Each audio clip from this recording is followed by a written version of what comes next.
another session of book reviews with Mr. Elrod.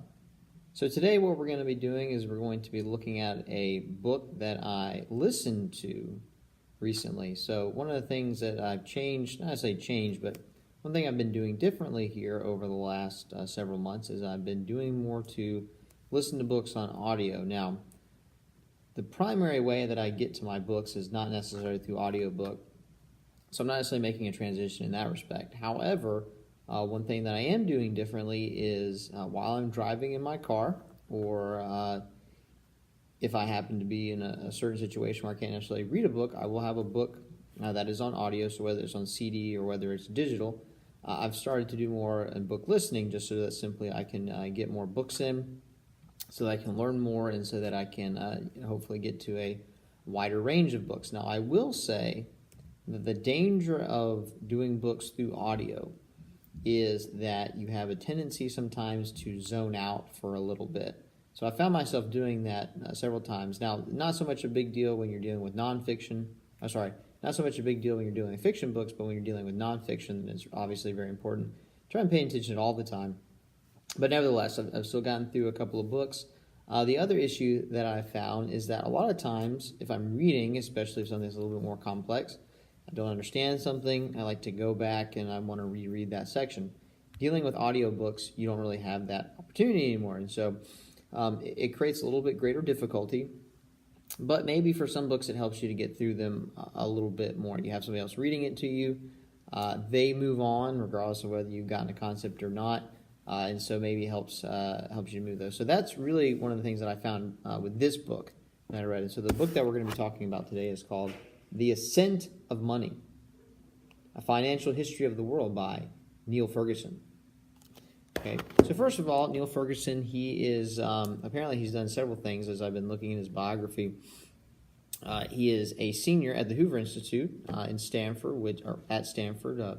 So same with Thomas Sowell, who I guess has recently retired, which made me pretty sad. But also, apparently, he's also a senior fellow at Harvard University, where he is at the Center for European Studies.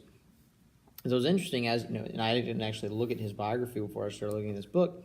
It's a book on economics, and so he's not necessarily a person, an expert, as far as I can tell, in economics. He's a historian, but obviously, so look in this situation, we're talking about looking at history. Looking at economics from a historical perspective. And so that helps me maybe understand the book a little bit better now that I'm thinking about that. And as I was looking around, I actually found that he's a little bit more popular. I've see that he has some different interviews and things like that on the internet. So apparently a more conservative individual in terms of his approach to finance and economics. And so obviously that's going to come out in his writing. I thought for the most part he did a very good job of staying balanced. If you're dealing with finance and global finance, obviously the stock market and different investment firms and things like that are going to come up. And for the most part, as far as I could tell, he stayed kind of middle of the road, didn't necessarily condemn groups of people, but rather presented arguments and presented ideas in terms of what was happening financially. So one thing about this book that I'll say, I did enjoy it. I thought it was a good book. I thought it was well written. Maybe if I had one suggestion, and from what I remember, this didn't happen. Again, it was an audiobook, so it was kind of moving along. One suggestion I might have for Mr. Ferguson is that some of the terminology that he uses can be rather specific to more sophisticated concepts. And so in terms of trading, in terms of economics, in terms of finance, and I didn't catch on to a whole lot of definition. So he would use a term, and then he would just kind of continue on as if you knew exactly what that term was, like maybe derivative when he's talking about financial markets and things like that.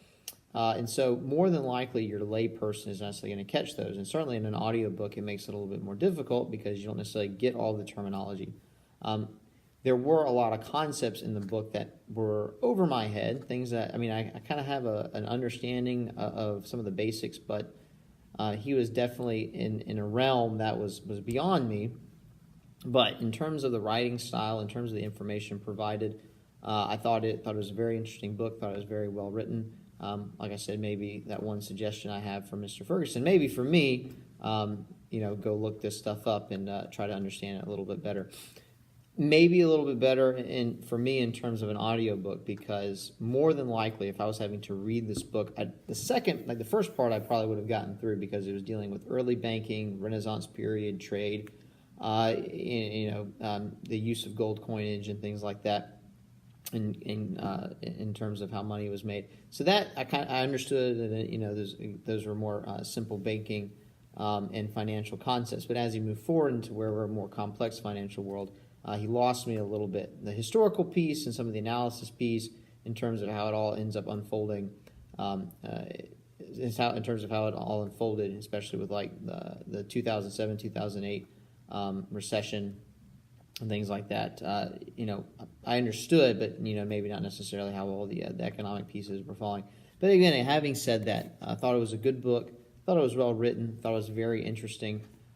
Was a little bit over my head, so if you're looking for an easy read, wouldn't necessarily recommend this book. It is going to require some concentration, but I like the way that it went. You go historically back. He really kind of starts in the Renaissance period and deals with the development of banking and the systemization of banking, standardization of banking during that particular time period, and then moves it all the way forward to advancement of stock markets and obviously the much more sophisticated financial fields that we have today. So I did enjoy the book. Thought it was very informative. Don't necessarily know that I understand finance a whole lot better, but again, it was enjoyable. As far as the CD is concerned, it was 11 and a half hours, so I don't know necessarily what that translates to in terms of pages, but I highly recommend it if you can find the audiobook. I actually got it from my local library. In fact, I might encourage you guys who are out there. I know there are some paid programs like Audible and whatnot, but if you subscribe to your local library, I'm sure that your local library actually has some various resources that you can use to get digital content, books and whatnot. So our local library has started with a program called RB Digital. So I've downloaded several books there. There's another one called Libby. I haven't necessarily found as many there. But there are a lot of places that you can go to get free downloads. And so if you have the opportunity, I kind of got tired of some of the talk radio stuff. I'm not big on music. And so I just got done with The Ascent of Money, which I would highly recommend for those of you who think you might find that particular field interesting. Don't necessarily think it's for everybody. I'm now moving on to a book by Ray Dalio called Principles. And so I think that should be pretty interesting. Hopefully I'll enjoy that as well. So anyway, there are my thoughts on The Ascent of Money, Financial History of the World. Give it a look. Hopefully you'll enjoy it. I appreciate you watching. And as always, hope to see you next time.